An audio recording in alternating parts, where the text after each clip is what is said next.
Morning, শুভ সকাল বন্ধুরা। Welcome to my channel day with Srabanti. আশা করি তোমরা সকলেই খুব ভালো আছো, সুস্থ আছো। আমরাও ভালো আছি। আমার দূরের কাছে সকল বন্ধুদেরকে অনেক অনেক ভালোবাসা দিয়ে আজকের ব্লগটা শুরু করছি। আই হোপ এই ব্লগটা তোমাদের ভালো লাগবে।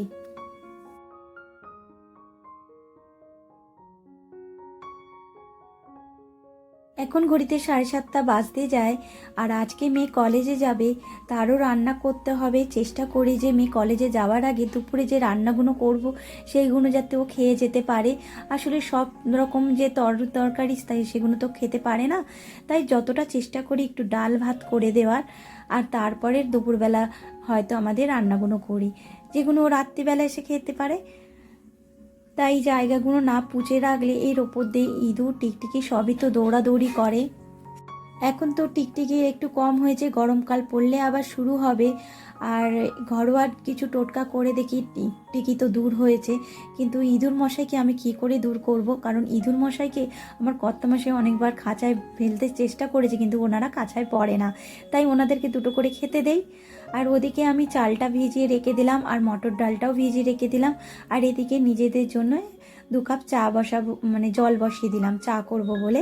আর এদিকে দেখো ডালটা একটু ভিজিয়ে রাখলে না প্রেশার কুকারে দিলে তাড়াতাড়ি ডালটাও হয়ে যায়। অনেক ডাল আছে গলতেই চায় না, 3-4টে সিটি মারলেও গলে না, জানো তো। তাই ডালটা একটু যদি ধুয়ে ভালো করে ভিজিয়ে রাখি তাহলে কিন্তু তাড়াতাড়ি করে গলে যায়।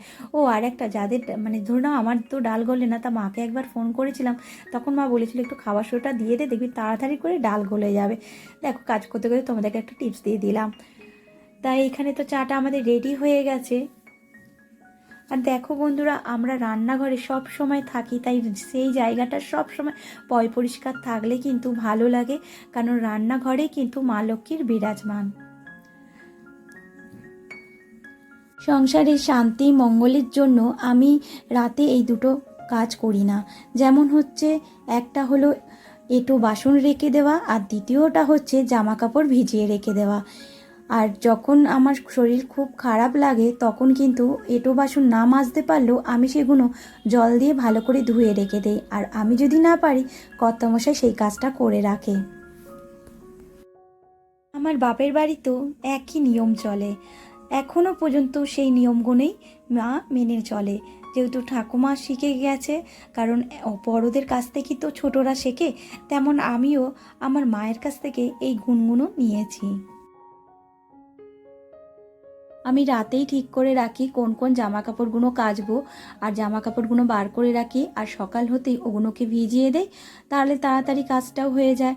আর আমরা যদি উল্টোটা করি, রাতে যদি ভেজাই সেগুলোকে সকালে মানে ঘুম থেকে উঠে কাচার চিন্তা করি, তাতে কিন্তু আমাদের দেখবে জামা কাপড়ের যে ভেজানোর একটা গন্ধ বেরোয়, দুর্গন্ধ, সেটা তো হয়। আর এতে কি বলতো, জামা কাপড়ের রঙও কিন্তু চেঞ্জ হয়ে যায়।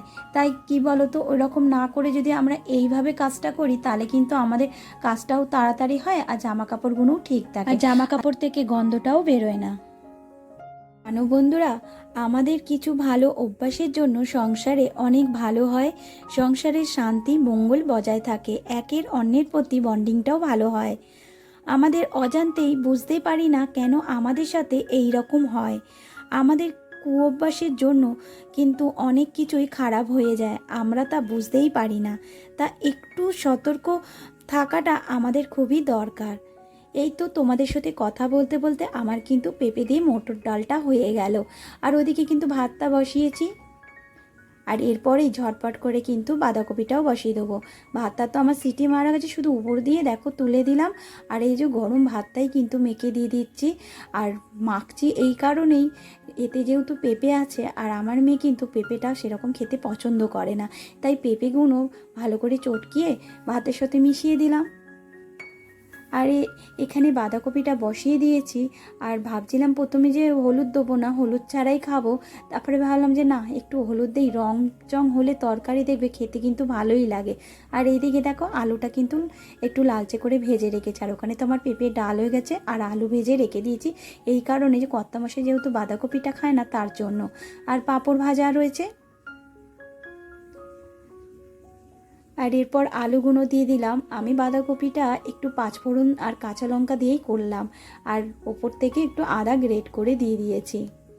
বলতে পারো বেশিরভাগ তরকারিতে কিন্তু আমার রসুনটা পড়লে কিন্তু আদাটা আমি কিন্তু কম দিয়েই খাই, বলতে গেলে আমি আদাটা দিই না। তাই এদিকে দেখো মেয়ের তো ওদিকে তো বাঁধাকপিটা আমার কমপ্লিট হয়নি এখনও, দেখো সেদ্ধ হয়নি, একটু দেখে নিচ্ছি। ভাবছিলাম যে মেয়েটাকে বাঁধাকপি দেবো, তাও তো কমপ্লিট হয়নি, একটু মানে কি বলবো আর একটু হলেই হয়ে যেত।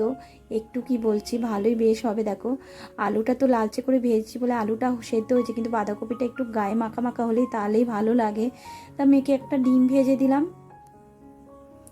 আর আজকে ওর টিফিনে একটা কলা দিয়েছিলাম, তারপরে ভাবলাম যে না দুটো কলাই দিই, প্রত্যেক দিনই দুটো কলা একটা পেয়ারা দিয়ে দিই। এই যে মেয়ে কিন্তু তাড়াতাড়ি করে রেডি হয়ে দেখো বেরিয়ে যাচ্ছে। ওকে চলো একটু টাটা বাই বাই করে দিয়ে আসি। ও চলে যাবার পর কিন্তু আমার রান্নাটাও কমপ্লিট হয়ে গেল, কিন্তু বাঁধাকপিটা শেষ পর্যন্ত হয়নি। ও চলে যাবার পরই কিন্তু আমার বাঁধাকপিটা কমপ্লিট হয়েছে। যাক গিয়ে রাতে রুটি দিয়ে খেয়ে নেবে। আর এই দেখো আমার গ্যাসটাও কিন্তু পরিষ্কার করে নিলাম। আমি কিন্তু রান্নার সাথে সাথে কিন্তু রান্নাঘরটাকেও ভালোভাবে পরিষ্কার করে নিই। আর আজকে কিন্তু ওই একবারই বাসন পড়েছে, সেই বাসনগুলোই মেজে নিচ্ছি, টিফিনের বাসন আর রান্নার বাসনগুলো।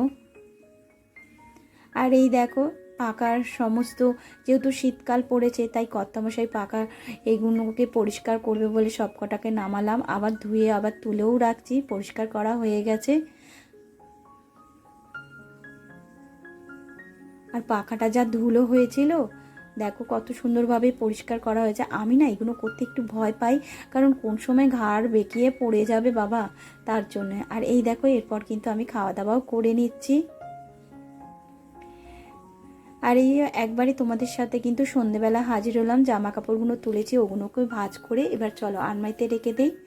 আর যেই কথাটা না বললে এই ভিডিওটাই আমার অসম্পূর্ণ থেকে যাবে। যে সকল পুরনো বন্ধুরা আমার সঙ্গে প্রথম থেকে সাথে আছো, পাশে আছো, তোমাদেরকে অনেক অনেক ভালোবাসা। আজকে যদি কোনো নতুন বন্ধু প্রথমবার আমার ব্লগ দেখছো, ব্লগের কোনো অংশ যদি তোমাদের ভালো লাগে অবশ্যই লাইক কমেন্ট করো।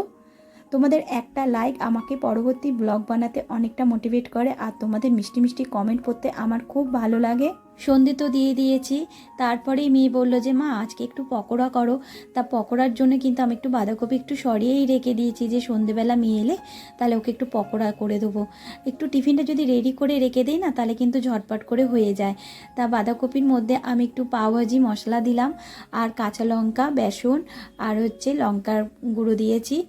তা সেটা দিয়ে ভালো করে মেখে এই যে ঝটপট করে ভেজে দিচ্ছি। আর জানো তো ওই যে আমরা বেড়াতে গেছিলাম সেখানে কিন্তু এই বাঁধাকপি পকোড়াই আমাদেরকে দিত, দারুণ লাগতো। তাই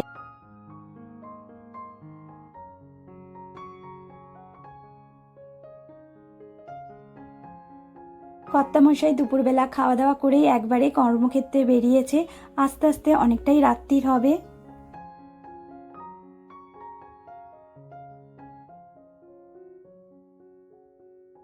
এদিকে নিজের জন্য এক কাপ চা বসিয়ে নিচ্ছি। আজকে একা একাই চা খাবো, মাঝে মাঝে মেয়েকে চা দিই যে চা খাবি, মেয়ে তো চা খেতে চায় না।